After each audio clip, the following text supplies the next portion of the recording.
1955వ సంవత్సరము డిసెంబర్ 21వ తేదీన కీర్తిశేషులు ఎన్ దానియేలు గారు చేసిన ప్రసంగం. మలాకి గ్రంథము 4వ అధ్యాయం 5వ వచనంలో, యెహోవా నియమించిన భయంకరమైన ఆ మహాదినము రాకమునుపు నేను ప్రవక్తయగు ఏలియాను మీ యొద్దకు పంపుదును.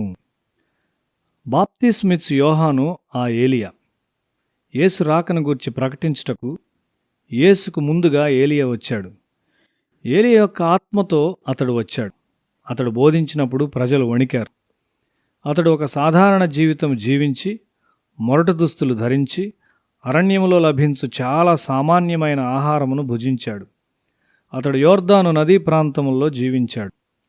సముద్ర మట్టమునకు 600 అడుగుల దిగువన ఉన్న యోర్దాను నది సముద్ర మట్టమునకు 1300 అడుగుల దిగువన ఉన్న మృత సముద్రములోనికి ప్రవహిస్తుంది. యోర్దాను లోయలో చాలామంది భక్తిగల యూదులు నివసించిన గుహలున్నాయి. అయితే యోహాను మాత్రమే క్రీస్తుని గూర్చిన ప్రత్యక్షత కలిగి పాపముల కొరకు పశ్చాత్తాపమును మరియు వాగ్దానము చేయబడిన మెస్సియా రాకను గూర్చి బోధించుట ప్రారంభించాడు. పాపముల కొరకైన పశ్చాత్తాపము గూర్చి అతడు బోధించాడు. అతని మాటలు వినుటకు ప్రజలు కూడి వచ్చారు. అతడు బోధించి బాప్తిస్మమిచ్చి తాను క్రీస్తు కాదని అంగీకరించాడు.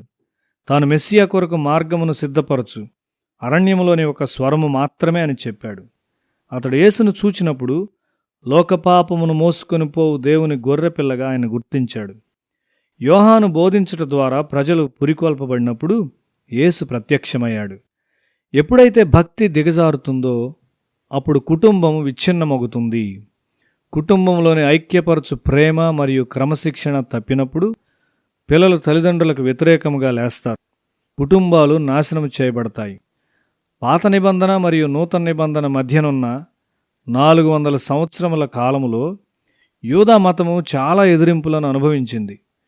బాప్తిస్మిచ్చు యోహాను బోధకు గొప్ప ఆటంకమేమనగా గలిలయ ప్రాంతపు రోమా అధికారి అయిన హేరోదు యొక్క అక్రమ జీవితం.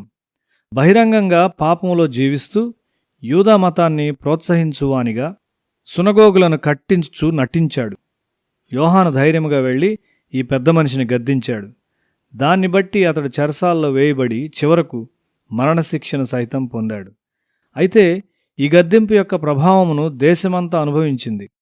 ఆ పరిస్థితుల్లో వారికి పరిపూర్ణమైన సత్యమును తెచ్చాడు యేసు. లోకం ఎన్నడూ అటువంటి మాటలు వినలేదు, అటువంటి జీవితాన్ని చూడలేదు. ప్రజలు వినడానికి, తమ రోగముల నుండి స్వస్థత పొందడానికి మరియు బాధపెట్టు దురాత్మల నుండి విడుదల పొందడానికి ఆయన చుట్టూ మూగారు. ఈ శక్తివంతమైన జీవితమునకు తాళపు చెవిని నీవు కనుగొన్నావా?